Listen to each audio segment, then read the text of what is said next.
Hoy estamos aquí en el resguardo de Lomamato, municipio de Atonuevo, en el kilómetro 43, hacia la vía de Maicao y al sur del departamento de La Guajira, a respaldar esta movilización del pueblo indígena hoy en Colombia, sobre todo esa movilización que se está liderando en la Delfina, Cauca,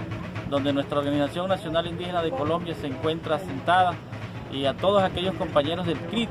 que están hace hoy 26 días haciendo una exigencia al gobierno nacional en cabeza del presidente Iván Duque,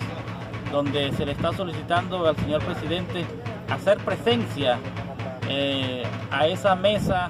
que se ha intentado iniciar, pero el presidente ha hecho caso omiso a esta situación,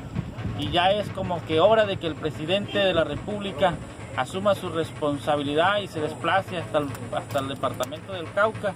se reúna con nuestras autoridades indígenas del orden nacional y pueda evitar pues que las demás organizaciones indígenas del país se movilicen.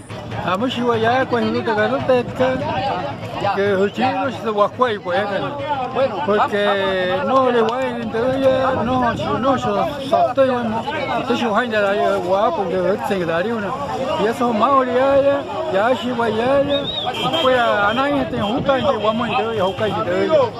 a ver si el presidente y su gobierno definen con el movimiento indígena ubicado en el departamento del Cauca, como es la UNIT y como es los compañeros del CRIT, para que desde allá se definan las políticas públicas que estamos exigiendo los pueblos indígenas en Colombia. No vamos a tener temor, no nos vamos a detener frente a las amenazas, frente a los cuestionamientos, frente a las intimidaciones. Nosotros vamos para adelante, porque si un indio lo mata, un indio muere, por cada uno nacen 1000, y eso va a ser nuestra recompensa para el pueblo indígena. ¡Viva!